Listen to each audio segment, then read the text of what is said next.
നമസ്കാരം. സുരേഷ് ഗോപി ഇതുവരെ രാജിവെക്കാത്തത് എന്താണെന്ന ചോദ്യം ന്യായമാണ്. സഹോദരനും കുടുംബാംഗങ്ങളും മറ്റുമായിട്ട് താൽക്കാലികമായി തൃശ്ശൂരിൽ വന്ന് താമസിക്കുകയും വോട്ടിന് ശേഷം മടങ്ങിപ്പോവുകയും ചെയ്ത കാര്യം വളരെ പ്രചാരമാണ്. തൊട്ട് അടുത്ത മണ്ഡലങ്ങളിൽ നിന്ന് ഒക്കെ വന്ന് തൃശ്ശൂരിൽ വോട്ട് കൊടുത്ത ശേഷം അതാത് മണ്ഡലങ്ങളിലേക്ക് മടങ്ങിപ്പോയതും എല്ലാവർക്കും അറിയാം. അങ്ങനെ വോട്ട് മറിമായം നടത്തിയാണ് അദ്ദേഹം MP ആയെന്ന് സുവിദിതമാണ്. ഈ പശ്ചാത്തലത്തിൽ അല്പമെങ്കിലും ആത്മാർത്ഥതയുണ്ടെങ്കിൽ അദ്ദേഹം രാജിവെച്ചൊഴിയേണ്ടതാണ്. അല്ല, അദ്ദേഹത്തിന്റെ അതേ നിലപാടുകളുള്ള ധാരാളം ആളുകൾ ഇന്ത്യയിൽ ഉണ്ടെന്നുള്ള കാര്യം യാഥാർത്ഥ്യമാണ്. പക്ഷെ ഇദ്ദേഹം അധികാരത്തിൽ കടിച്ചു തൂങ്ങേണ്ട ഒരു വ്യക്തിയല്ല. സമ്പത്തിന് വേണ്ടിയാണോ അദ്ദേഹം അധികാരത്തിലേറിയെന്ന് സംശയമാണ്. സമ്പത്ത് വേണ്ടുവോളവുമുണ്ട്. പക്ഷേ മതഭ്രാന്ത് മൂത്ത ഒരു മനുഷ്യനാണ്.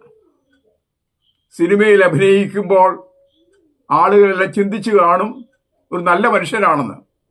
അന്നത്തെ വസ്ത്രധാരണവും സംഭാഷണ രീതിയും മാന്യന്മാരുടെ പരിവേഷത്തോടു കൂടെയായിരുന്നു. എന്നാൽ BJPയിൽ ചേർന്ന നാൾ മുഴുവൻ തുടങ്ങി അദ്ദേഹത്തിന്റെ ഭാവങ്ങൾ, സംസാര രീതികൾ, വസ്ത്രധാരണം, എല്ലാത്തരം പ്രകടനങ്ങളും ഒരു സംഘപരിവാരത്തിന്റെ നിലവാരത്തിലേക്ക് ഇകഴ്ന്നു പോയിട്ടുണ്ടെന്ന് വ്യക്തമാണ്. ഒരുപക്ഷെ മറ്റെല്ലാ സംഘപരിവാരത്തെ പോലെ തന്നെയും അദ്ദേഹം പെരുമാറുകയാണെന്ന് ചിന്തിക്കേണ്ടിയിരിക്കുന്നു. കേരളത്തിൽ പ്രവർത്തിക്കുന്ന സംഘപരിവാരങ്ങൾ മിക്കവാറും എല്ലാവരും തന്നെ യാതൊരു തരത്തിലും മാന്യതയോ സംസ്കാരമോ പുലർത്തിയതായി കാണുന്നില്ല. അവരുടെ സംഭാഷണ രീതിയും വളരെ ധാർഷ്ട്യമുള്ളതാണ്.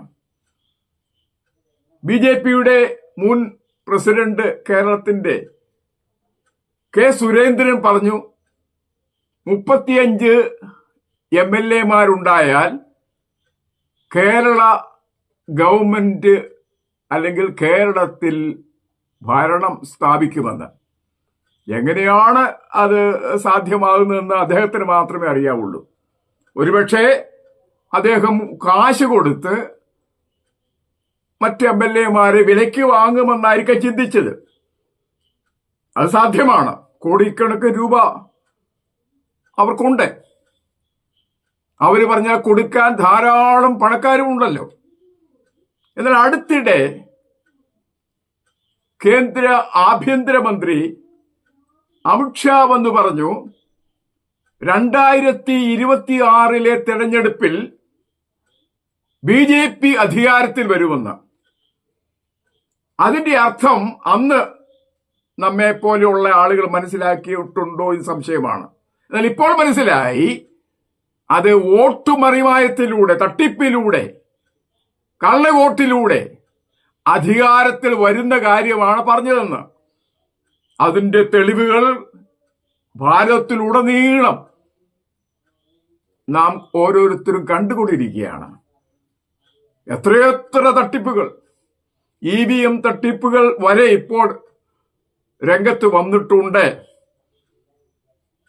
വാരണാസിയിൽ നരേന്ദ്രമോദി MP ആയത് വോട്ട് തട്ടിപ്പിലൂടെയാണെന്ന് വ്യക്തമായ രേഖകൾ രാഹുൽ ഗാന്ധിയും സംഘവും അവതരിപ്പിച്ചുകൊണ്ടിരിക്കുകയാണ്.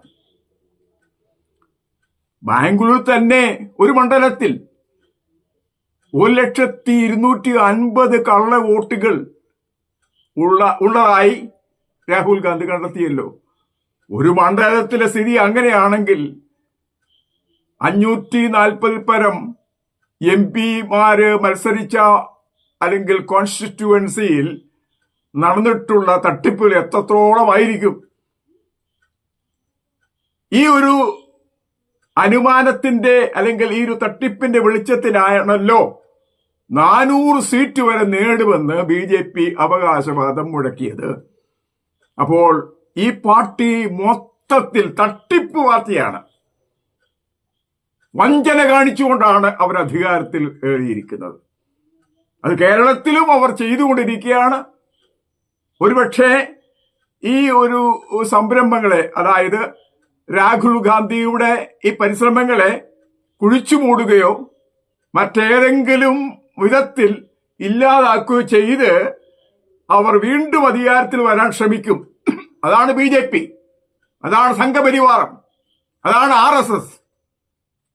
ഹിന്ദു വർഗീയത പറഞ്ഞ് മനുഷ്യരെ തമ്മിലടുപ്പിച്ച് ന്യൂനപക്ഷങ്ങളെ ഒതുക്കി സവർണ ഭരണ സംവിധാനം നടപ്പിലാക്കാൻ ശ്രമിക്കുന്ന പാർട്ടിക്ക് മറ്റെല്ലാറ്റിനേക്കാൾ, സമത്വത്തെക്കാൾ, സാഹോദര്യത്തെക്കാൾ ഉപരി വേണ്ടത് മതഭ്രാന്താണ്. അത് ഇന്ത്യൻ ജനത ഇനി അംഗീകരിക്കുമോ എന്ന് തോന്നുന്നില്ല. ന്യൂനപക്ഷമായ സവർണർ എക്കാലത്തും അധികാരത്തിലിരിക്കാമെന്ന സ്വപ്നം അത് സഫലമാകുകയില്ല. അതിനെതിരെ ഇപ്പോൾ വൻ ശക്തി മുൻപോട്ട് വരും എന്ന ഒരു മുന്നറിയിപ്പ് തരുവാൻ ഞങ്ങൾ ആഗ്രഹിക്കുകയാണ്. ഈ വീഡിയോ ഇഷ്ടപ്പെട്ടിട്ടുണ്ടെങ്കിൽ സബ്സ്ക്രൈബ് ചെയ്യുവാനും ലൈക്ക് ചെയ്യുവാനും മറക്കരുത്.